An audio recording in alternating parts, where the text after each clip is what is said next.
This is Alexander Playtime Williams of PlaytimeCares.com. What's up, world? This is Alexander Playtime Williams of PlaytimeCares.com.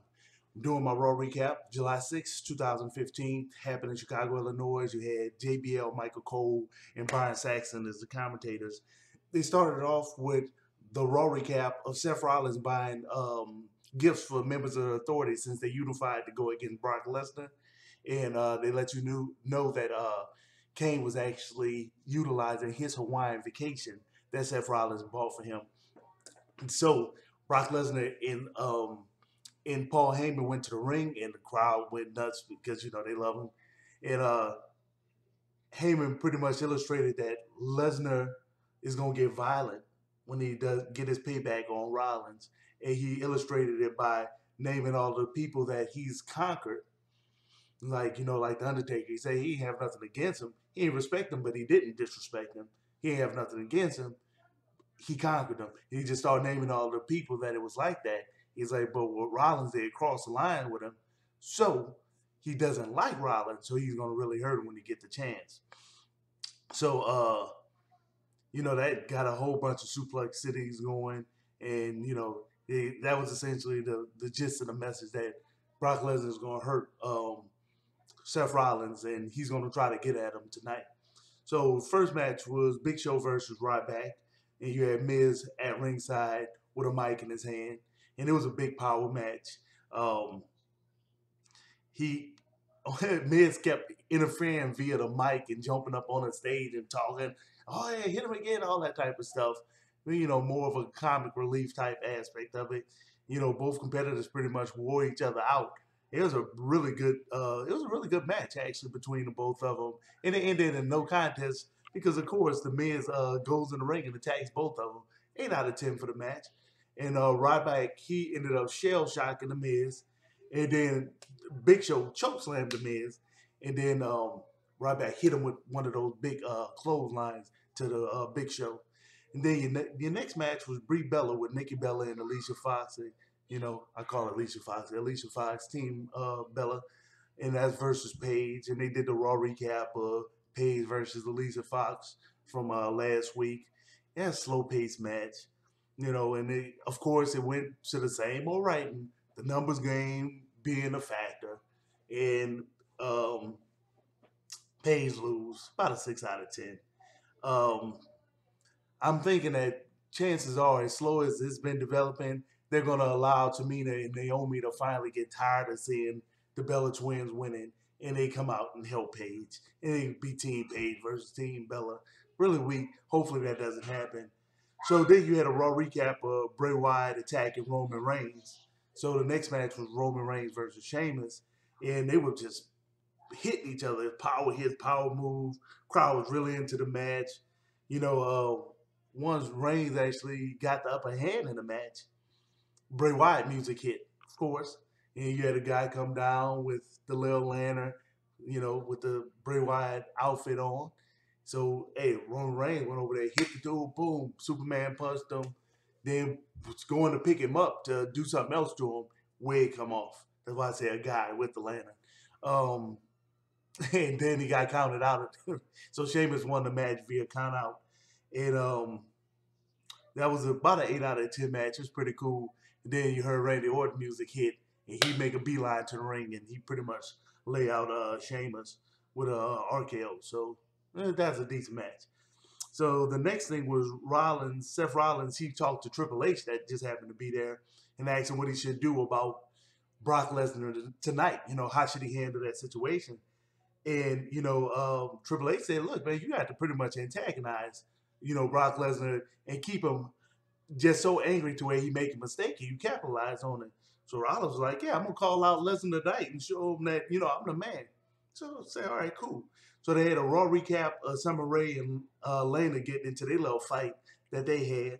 So Rusev and Summer Rae was in the ring, and Rusev says that Summer Rae inspired him to apologize, and which inspired We Want Lana chance. And Rusev pretty much gave some venom-laced apologies towards Lana and the USA and Dolph Ziggler. And so that inspires Ziggler to come to the ring with Lana. And Ziggler said, "Oh, Rusev's success was just because of Lana." So of course, Rusev didn't agree with that, and Ziggler kissed Lana, and that caused Lana and Summer Rae to getting each other face. They get separated. Rusev attacked Dolph Ziggler with the crutches, pop out, beat him senseless, then give him a super kick with a boot that he had on his foot. So then he revealed that the boot not necessary anymore. He take it off and then he just stomped Ziggler. He just kind of destroyed him. So the next match we had was Bo Dallas versus Dean Ambrose. It was actually a pretty entertaining match. It was quick, but it was entertaining. A lot of "Let's go Ambrose, we believe." A lot of those chants going on. Dean Ambrose won a quick, entertaining match, about a 7 out of 10. Could have easily been higher rated if it was a longer match. Then you had King Barrett versus R-Truth, a.k.a. King Was Up. And it was a back and forth match. The crowd was into it. They liked the shenanigans.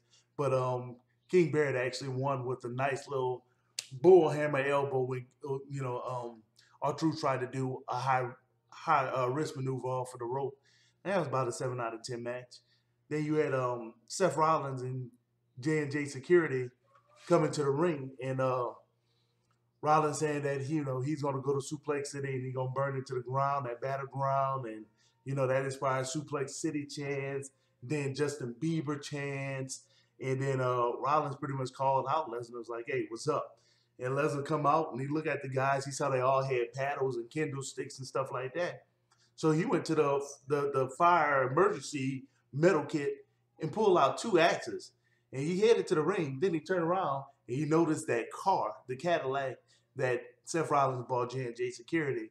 And he just lay into it with those axes, tearing it up, busting windows, denting the paneling, all that type of stuff, just lay into it. So J&J Security finally gets mad, run down there. He laid them out, possibly break Jamie Noble's arm. I mean, it was just real nice. So then he after he finished with J&J Security, he jumped in the ring. And Seth Rollins just ran out and ran through the crowd. It was pretty funny. So next match was Lucha Dragons versus Big E and Coffee, with of course Xavier Woods of the New Day on the side and primetime players on commentary. Plenty of action, plenty of high risk moves. I think one of the highlights of that was actually the commentary that Titus O'Neil had with JBL. They just went back and forth for a nice time. Number games eventually, got the best of the Lucha Dragons, so the New Day won that. It was about an 8 out of 10 match. So the last match was actually the John Cena U.S. title open challenge. And they showed a recap of Kevin Owens in the NXT match that just recently happened. And he lost the championship to a guy that always had really, really cool body paint. And Cena issued a challenge. So, of course, Kevin Owens come down to the ring and was like, "Look, I'm tired of you with the same old crap. I'm taking the title from you so we can give people what they want." Crowd, they love it. Cesaro comes down. He's like, "No, the heck with that. Last week, I would have beat Cena, but you fooled around and interfered, so you're going to get out this ring and let me get my rematch." So Kevin Owens, he just went to the back. So you got Cesaro versus Cena. Decent pace match. Decent match that actually got better as the match went on. Lots of back and forth action. Lots of high risk maneuvers. It got to the point where the crowd was chanting, "This is awesome." And, the crowd, they really, really, really was behind Cesaro. But they pummeled each other the entire match. And it ended with John Cena giving an attitude adjustment to Cesaro from the second rope. And it was a hard-fought win. I hate to say this, but Cena actually did a great performance. It was actually an excellent match. It was a 9 out of 10. So Kevin Owens came out after the match, tried to sneak and get a sneak lick on Cena, but Cena ended up attitude adjusting him as well. So you heard it here.